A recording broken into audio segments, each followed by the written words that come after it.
Thanks, Ivan. Who here has a mum? Yeah, that's good, because that can only go badly if the answer's no.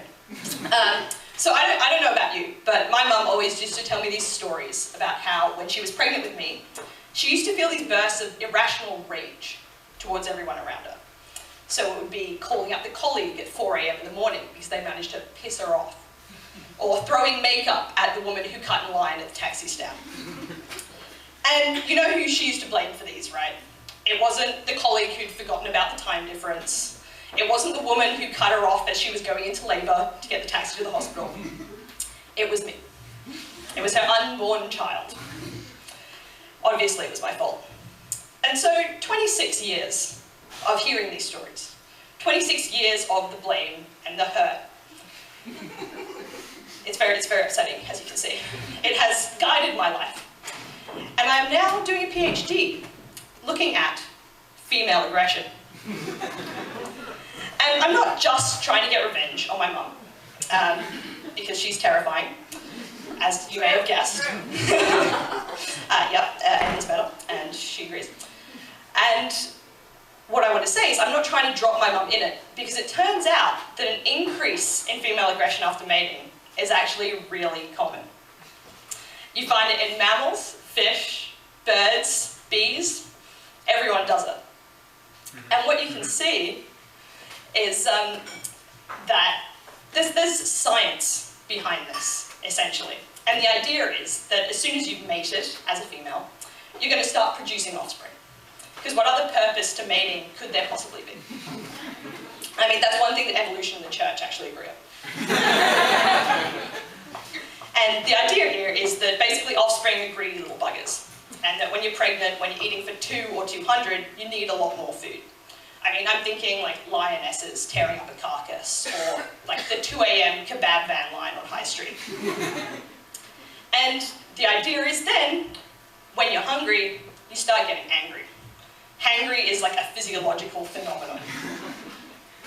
I mean, we're thinking, if you think another animal example, praying mantis males. You know, he should, to avoid getting his head bitten off, he should definitely have brought pizza for afterwards. And the problem is, though, that this is actually a really hard link to test between producing offspring and getting really angry, because humans have this reluctance to get knocked up and starved for science. I'm not really sure why that is. And I mean, so one group is trying to do it with these little prairie voles that they're basically little balls of fluff. They're about as threatening as the English rugby team.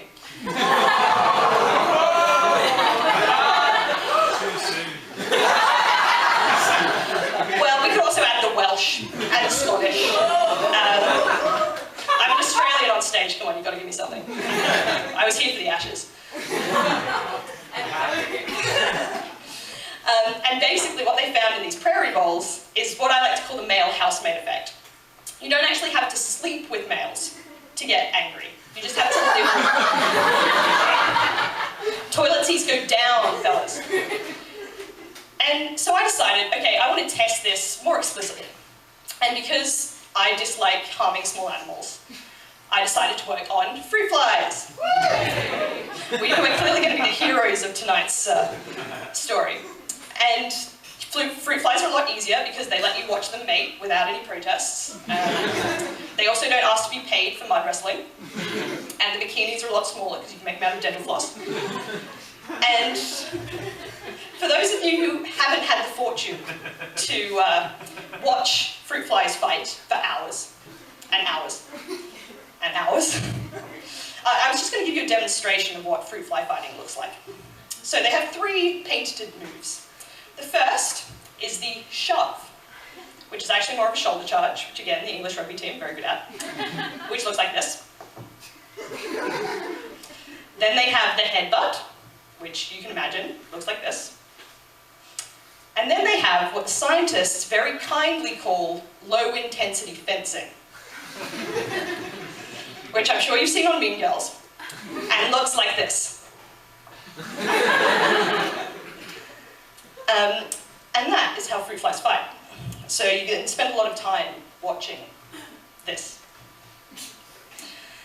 And so when I did this experiment, I found that actually mated females will fight for twice as long as virgin females over food. And we're going to call the paper "Fucking Females Fight for Longer."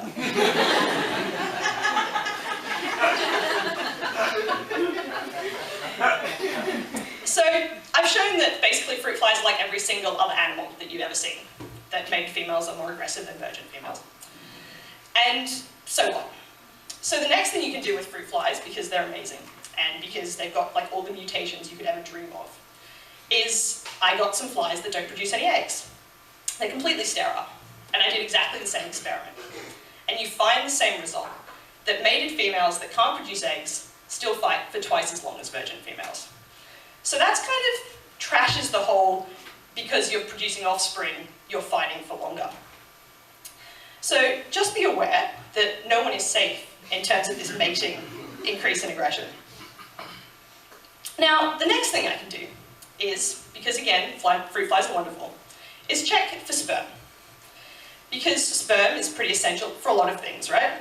You know, producing babies. Again, females can actually judge how good males are based on their quality of sperm. Actually, even I've found sperm is very useful to attract a mate. So, has anyone here heard of Dance Your PhD? Yeah. Excellent, one person. I know who you are.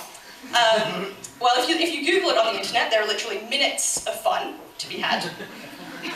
But essentially, it's a competition where you dance your PhD. So you have, you know, botanists dancing as flowers, you know, the glory of photosynthesis and the Krebs cycle. You have astronomers doing the formation of galaxies to classical music. It's all very dramatic. I was a dancing chicken sperm. And so, the very first night I met my girlfriend, I did what you do when you meet a cute girl. I panicked. I said, "Hi, I'm Ellie. I can dance like a sperm."